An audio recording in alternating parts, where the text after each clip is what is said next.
Hi guys. Welcome back to Rts Share Tea, where respiratory therapists live out loud. With me, your host, Linda Front, the Asthma Lady. Yes, welcome everybody. Welcome to anyone new. Very excited because I have a new guest co-host and he is amazing. I've been following him for quite some time. COPD guy. Very excited to have him, Mike Hess. So before I let him do his thing, I'm going to do the appropriate thing, read his bio. Hopefully, I don't jack it up. All right. So, Mike Hess is the Senior Director of Public Outreach and Education for the COPD Foundation. He is also the current chair-elect of the AARC Ambulatory and Post-Acute Care Section. In 2019, he was named Specialty Practitioner of the Year for that section and served as the president of the Michigan Society for Respiratory Care. Yes, Mike is very busy and we appreciate having you here today. Yes, Mike. How are you? How's everything going? I'm doing well. I really appreciate the opportunity to be here. Love what you're doing with this, and really love to have any opportunity I can have to talk about COPD and talk about new practice settings and all that kind of fun stuff. So I'm really excited for this. Yes, thank you for being here. I have, oh no, my sound effects is not playing. I had some clapping sound effects, but it's not playing. Oh, all right. Well, do we hear anything? No. We can give ourselves some sound effects. It's all good. Yay! I think I hear something. I was saying we can give ourselves some sound effects. So. I have some sound effects. I'm still trying to figure that out. But anyway, so yes, Mike, thank you so much for being here with us. So excited to have you. So I always, you know how it is with respiratory therapists. Everyone has their story of what got them into the field. So let's hear your story. What got you into the field of respiratory care? Well, I would love to say it was some kind of, inspirational moment where the clouds parted and the sunshine came down and all that sort of thing. But the honest truth of the matter is the waiting list for nursing school was too long at the time. I was a bit of a late bloomer, was trying to figure out what I wanted to do with my life. We had two kids at home and, just trying to get my life together. And my wife was a nurse and thought what she did was pretty cool. Loved watching the ER and medical shows and all that kind of stuff. And I thought, yeah, I think I could probably do that. And then it was going to be about a 2-year wait to get into that. And right down the hallway was the respiratory therapy department. And my wife said, hey, I think you might be pretty good at that. And I actually had some experience with that because our oldest was a preemie. She was born about 36 weeks premature. Spent about a week in the NICU, chest tube, surfactant, vent, all that kind of stuff. And I Okay. was fascinated that there were people there that could figure out what all the little squiggles meant and, the whole rows of numbers and all that. So I thought that was interesting. I just didn't really know what it was. So Right. I ended up stumbling into that. And it's I've never really looked back. This is the universe or whatever power you want to believe in led me right to where I'm supposed to be. So Right. It's a good place to be. I like meeting people who are just like, just happy to do what they're doing and finding their way in the career. So, and with that being said, so to follow up with that on that, what led you to go into that direction of working with specifically with patients with COPD and being an advocate and for those on oxygen and all that stuff? yeah, so honestly, it's almost a similar story. It's not something I originally really set out to do. I thought, like I think many of us, I thought I was going to be the vent guy. That's where that Right. was going to be my mark, in ICU and all that sort of thing. But I had an opportunity to do some continuing education videos. And Hmm. honestly, I don't even know whatever happened to him. But the guy said, "Well, if you agree to do 4, we're going to fly you out to our little studio in Monterey, California, and if you do 8, you can bring a guest." So I thought, well, that's great. Good I'll deal. do 8. I'll bring my wife. It's going to be February. It's going to be a little Valentine's Day thing in Monterey. I hadn't been to California before, so let's do that. Hmm. And so, I started off with all the usual topics, the ABGs and ventilator waveforms and all that sort of thing. And then, you kind of get down toward the end and it's like, well, now what am I going to talk about? And this went into COPD and really learned that we were doing a terrible job at the time of actually helping people manage this condition. We Right. see people Mhm. all the time. They're the frequent flyers. Why aren't they just taking their inhalers? Why don't they just quit smoking? That's kind of the stereotype. And this was also right about the time that the readmission reduction program was about to add COPD to its list. And so there was Okay. going to start really being money on the table. Right. And again, I was talking with my wife, and we're saying that this could be an opportunity. If I can really get ahead of some of these things, I can make a mark in this whole COPD world, and that Mhm. is that's an avenue. I don't necessarily have to do what everybody else is doing, I love it. and kind of Love went from there. The community has been great for me. It started with a Facebook group because my dad was a teacher. I was really interested in learning styles, and I saw at the time, I know we can say what we want about Facebook and social media these days, but at the time, it was a great tool to use a lot of different media. right. We could use text, we could use graphics. Eventually we did Facebook lives and video discussions and things like that, Yes. and it really gave people access to somebody who could give them some objective information and help them manage their condition a little bit more. And then it's just kind of grown from there. I love that. I love the fact that you found kind of like a gap, a need, and you was able to identify like, okay, this might be an opportunity where you can provide an additional service as a respiratory therapist. And I think that's what just shifting when people feel like we're just obligated to be in acute care settings and that's it. And when it's time to transition away from that, oftentimes I start to see therapists, they get a little lost or they just feel like they have to leave the profession. And it's like, it's that's not necessarily true. There are other opportunities out there for different personalities and where you can shine, and I love hearing your story. Yeah, Yes. absolutely. I mean, that's another thing I'm very passionate about. Obviously, I'm a huge patient advocate, but I like to think of myself as a professional advocate too, because I really do Mhm. believe in what we do as respiratory therapists. We have a very particular skill set. We have a very particular set of knowledge, Yes. and I think we can provide a lot of value outside of our traditional boxes, whether it's acute care or PFT diagnostics. We've kind of we've put ourselves into some of these boxes, and I think there's a lot of things that we can do outside of that. We just have to keep kind of chipping away at the boundaries.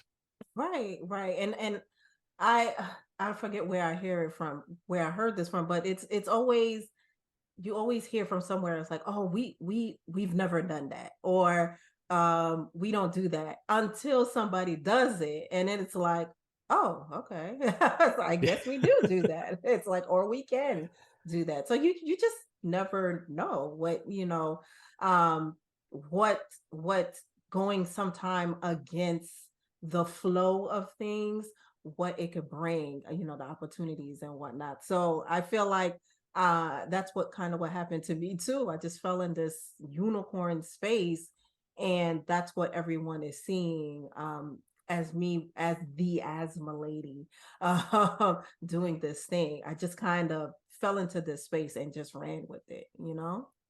For Yes. sure. On the video, if you're watching this on the video, you can see behind me I've got a lot of Star Trek and sci-fi Yeah. paraphernalia. And Oh, one of the biggest quotes that I've tried to live by is Captain Picard from the Next Generation. He's got a line where he says, "Things are only impossible until they are not." Because it's one of those things we never thought.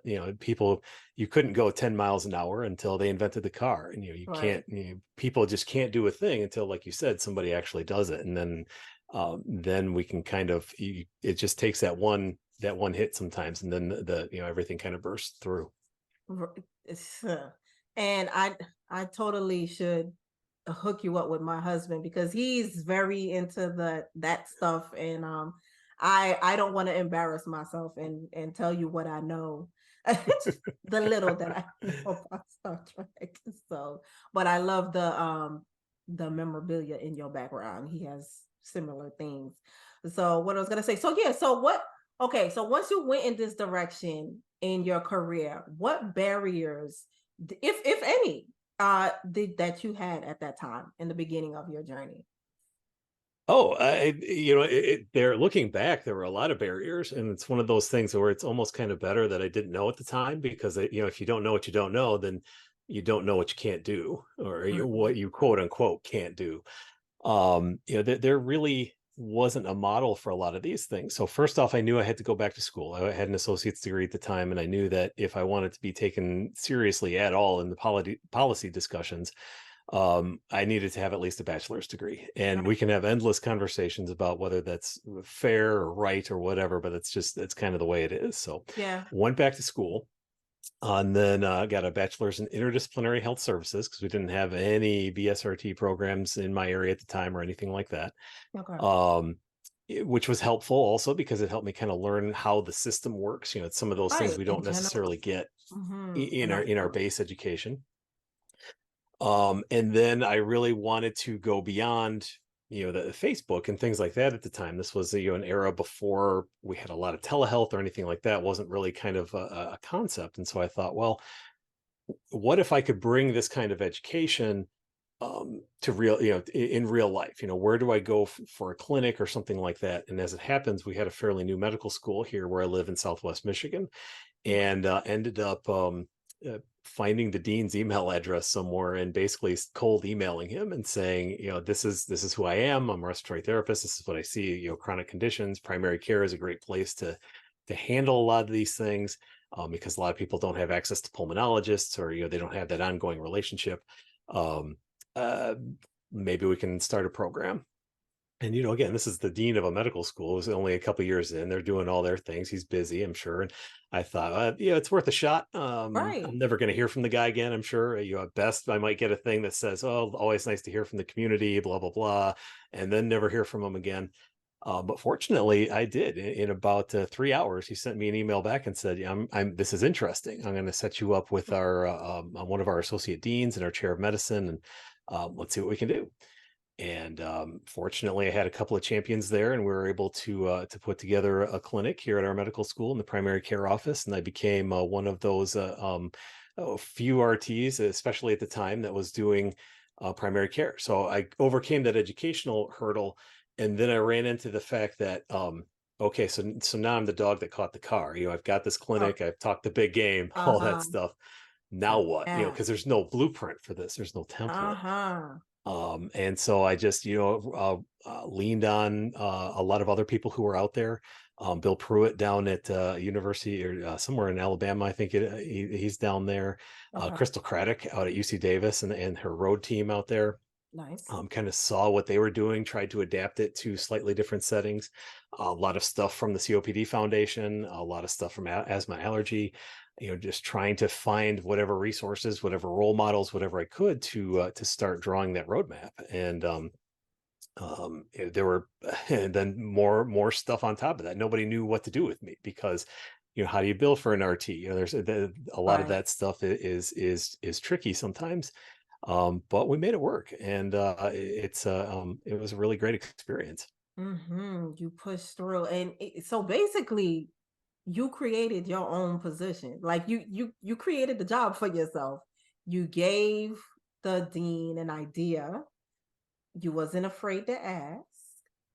And then you followed through. Like so I what it is that you talk the talk and you walk the walk. You see what I'm saying? So because you're following through with the ideas, and like you said, once they said yes, now it's time to perform. It's time to execute. And then you got to figure it out. So, right? I Yeah, mean, yeah. there's a way to do this sometimes, uh because the temperature that I see sometimes from people is, once again, they'll tell me these jobs don't exist. They're like, no, Linda, these jobs don't exist. And I'm like, yes, they do. They do exist. They're not going to land in your lap. That's what it's not going to happen. So you have to prepare for the opportunity in advance. So yeah. Yeah, I think that's really the key. Another one of my mentors, Gary Kaufman, always used to, and I'm sure he still does. He says, if you really want to have an impact, you've got to learn what's keeping the C-suite up at night. The CEOs, the CFOs, the Hmm. big wigs, and so you make your case, you have your evidence, you try to find, try to put yourself in a good position so that when those opportunities either materialize, or you're able to create them, or you're able to, as you've done, knock down barriers and preconceptions about, Hmm. well, this is a nursing job, and in your story you said, well, no, it's not. And Right. um, but you're right that the preparation work into that, and having the case and being able to make the case, that's all really essential. And I can kind of see both sides, because a lot of times these jobs don't exist, but that doesn't mean that they can't exist, Exactly. or that we can't access them. And that's really where the effort comes in, and we've really got to go track it down. You have to go for what you want. It can't be Yes. you can't be scared. You have to be bold. And like you said, you have to have your supporters. You have to get that mentor. So we're speaking the same language. You need your mentors, your supporters, those cheerleaders. You need your data, something. You have to prove. It can't be a feeling. It has to be hard evidence. We need this. And then execute, push through, follow through. Love it, love it, love it, love it. And And go ahead. I just say, I think another key point to it is, especially at this stage of the game, you can't be proprietary about it. I've had great mentors. I like to try to be whatever mentor I can be to other people. People ask me, well, can you send me this, or how did you do that? I've gone around and I've given presentations about how we pitch the clinic and things like that. You've got to Exactly. pay it forward, because that's Yes, the only way we're going to build these jobs, is to get people literally on the same team and all pushing in the same direction. correct. I always said it because I don't feel like the door was necessarily open for me, but I found that crack in the window and I I got in. And I do try to open the door for other people. I don't make it a thing where it's just me. So if I can also assist another institution or somebody or whatever figure it out, it's like, yeah, sure, because I want the door. It shouldn't be a one and done. I want the door open so other people can discover um, career paths like this, jobs like this, where you can flourish and just be, just doing your own thing, but still able to feed your family and help people at the same time. Yeah. Absolutely. And you never really know when some of those connections are going to come back to help you, come again, kind of full circle. That's Yes. how I ended up at the foundation. I took a call when I was at the medical school. Somebody had some kind of technology thing, and their initiative didn't end up panning out. But then about 2, 3 years later, in the midst of the pandemic, when they really didn't know what to do with me, because I couldn't see anybody and I couldn't do the community things, all the things that were wrapped up in my job. And I was one of those door greeters with the forehead scanner taking temperatures, and they're like, I don't think this is going to work out. And so I was looking for a new gig, and that person actually came back and said, hey, have you seen that they posted a job at the foundation? I said, no, I didn't. But and Yeah. she's also was really good friends with our CEO at the time. So it really kind of eased some of that stuff, and got me to where I am today. So never be afraid to take a call, and never be afraid to Yes. look for it to come back around for you. My mentor, that's what she told me too. She was like, Linda, say yes.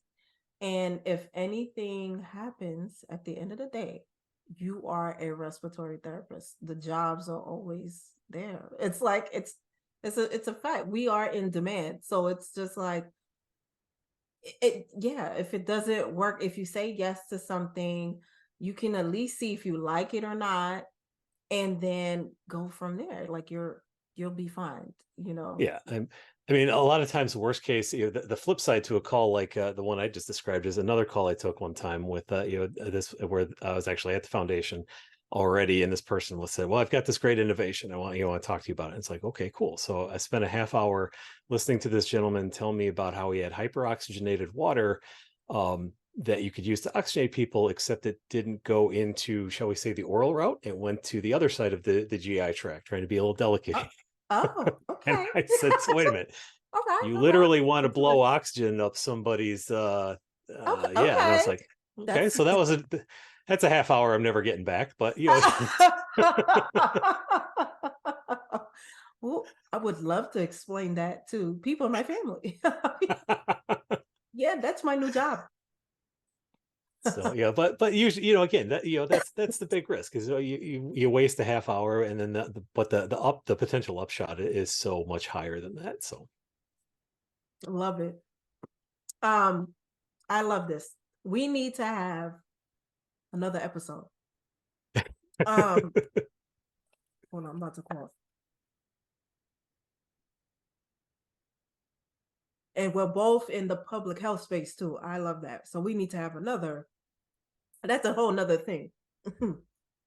But yes, Mike, indeed. okay, so do you have any? I mean, I want to say we spoke about it already. Do you have any other advice for anybody that wants to take control of their career?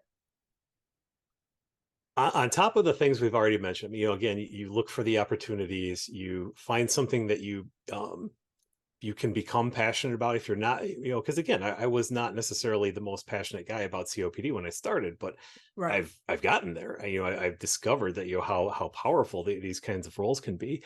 So find something that you can make an impact with, that you're comfortable at least doing until you become passionate about it. Um, Find those pain points that whether it's again a corporate office, or your department, or whatever it is. Find those pain points, and then also never be afraid to network in a positive way. Whether it's social media, whether it's going to a conference. I know, especially people early in their career may not have a lot of opportunity to go to a thing like a ARC Congress. Go to your state events, go to regional events, go to health fairs, do all those sorts of things, because again, you never really know when some of those networks and those connections are going to pay off. And it's always good to have friends. So network, find the pain points, prepare yourself. um, I think those are really kind of the keys to it out there. I know. And look at us. Look how we met. Through social media. Yeah. I feel like I've known you for years. It's like, and we literally, what, we've seen each other at AARCE Congress not too long ago. And it's like, I love meeting people that I meet in virtual space in real time. So it's like, oh, you're real. And especially when the vibe is there, and they're just like, they have great energy. And Mike, you have great energy. You're a lot of fun. You and your peoples are a lot of fun. I don't want to spoil people's surprise when they meet you and you're in your Hawaiian shirt and you just chilling. And I'm like, oh, that's COPD guy. The first time I saw you, I was like, I know him. In the Hawaiian shirt. I was like, I know him. Yeah, just I like to keep it casual. If people, there's so much stress and formality in the world. Oh my All the time. gosh. There, everybody's just kind of well, in this case, we're literally in a box right now on the screen. But it's nice to just be able to go out and be authentic and be Be comfortable with people. And yourself. Oh my gosh. yeah, We the exactly. same person. I think we're the same person. Just out here doing what we do. But yes, Mike. Okay. Mike, I always give folks an opportunity to plug away. So plug. What do you have going on? Where can we find you? What's new? What's going on? Well, I got two main things I would probably like to push out there. First of all, at the foundation, I've got that big fancy title, whatever it is. But I lead a lot of our oxygen innovation programs. We're really trying to, just like we looked way back in the day, how can we teach stuff about COPD better? Mhm. We want to do oxygen therapy better, honestly, because it's just not at all a good situation right now. Reimbursement cuts have really decimated a lot of the durable Ugh. medical equipment market. Yeah. We don't have a lot of RTs in those roles anymore, in those spaces. We're not doing education there. The Mhm. technology is lagging behind. We've got people Okay. dragging these big tanks around, or they've got portable concentrators that aren't keeping up with their oxygen needs. Wow. And then around the world, we've seen oxygen shortages. During the pandemic, people were literally dying because their hospital ran out of oxygen. And that's just, Sad. It's it's a very sad. crazy thought. Yeah. So we've started this program called Oxygen 360, where we're really trying to look at the entire oxygen framework, whether it's domestically, how we pay for it, how we provide it, all those sorts of things, whether it's internationally, how do we develop that infrastructure in places that haven't had it before? How Okay. do we get pulse oximeters to people, all that sort of thing. And we've really started looking at how we can do better. We've started to make some inroads in that. We published a paper last year with Dr. Richard Casaburi, where we took portable devices that you could buy on eBay that were advertised as oxygen concentrators, put them on a metabolic simulator, and found out that they weren't really. They were just putting Wow. out maybe a smidge above room air. Oh yeah. And so Wow. we call them non-centrators because they're not concentrators. And so we're trying to, get more information out there about that. We're supporting initiatives like the Okay. 4 pillars of oxygen reform that AERC and about 2 dozen other groups are pushing right now. Okay. And then again, Okay. we're building an international profile as well. We've got some great international partners that are trying to help us learn a little bit more about how we can impact things around the globe. We celebrated World Oxygen Day for the first time on October 2nd, '02.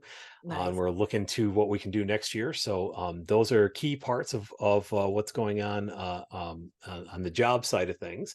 But then, as you mentioned at the beginning, I was recently elected chair-elect of the ambulatory and post-acute care Yes. I, membership I section. I need to get my life together and officially make that official because I belong to you guys. So yeah. And honestly, that's one of the biggest things we need is people like you to join us, because we're a small section.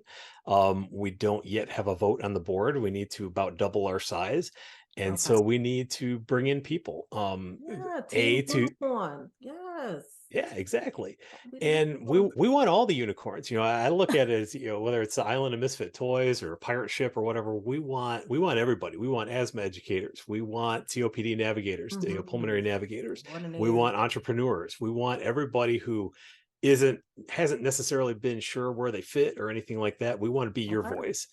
And so that's kind of and then also to use that platform, especially once we get big enough, to start pushing for more and more of these roles so that people Okay. don't have to go to the hiring officer and say, why are you only hiring nurses for this? Or why aren't you doing XYZ? When best practice is this.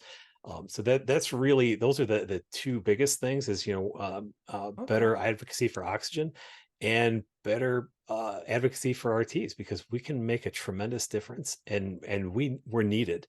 Again, my Yes. bias is a little bit in primary care, but primary care is struggling right now. They're having It is a hos, struggle. It is a hot. struggle. You have even during well visits for asthma, you have providers that don't know the basics of asthma management, and it's scary. It's real scary, and Well, that's and so what should be done. Yeah. you talk about data. That was part of how I pitched my job. Was there was a study, and it's probably about 10 years old now, but it certainly hasn't gotten any better, where they found that the median primary care visit was, I think it was 15.8 minutes long and covered 6 topics. Yes. So here you are as your primary care provider, trying to cover everything you possibly can in Yes. 3 minutes or less, Yes. while you're clicking all the buttons and Yes. hitting all the metrics and all that sort of thing. Oh yeah. You Oh just yeah. can't. You Even can, if and you that's the best where clinician in the world, yeah. you can But fight for those positions. Yes, it's what you needed. can do is, if you're in a PCP, you can say, "Well, I want you to go talk to our respiratory therapist." You can Yes. take your 30 seconds and go do that, and then hand off the tobacco treatment and the inhaler Mm-hmm. technique and all that sort of stuff. And that's where we can really really provide a lot of value. Yes. Oh my gosh. So I'm very excited for what's to come for the RT profession. I especially in telehealth and anything around chronic disease management. I mean, it's so much we could do there because people are living longer, but they are sicker, especially in the lung disease world. It's crazy what's happening here. There's not enough of us. Mike, I wish I had more time, but there is so much more for us to talk about. So I'm gonna make more time for you. I'm going to schedule you for another episode. So we'll keep that. 2024 is going to be a productive year. So I'll have you back on. I'm so appreciative to have you on today and you just sharing the gems on how to take control of your career. Love it. Yes, thank you so much, Mike, for being here with us. Guys, thank you again for being here with us. As always, we are on most podcast platforms on Wednesdays, and we are on YouTube on Thursdays, guys. So there's so much more to come as the year is ending and a lot going on for 2024. So remember, we are growing together. All right, guys. So remember to invest in yourself and to only compete with yesterday's version of you. See you next time.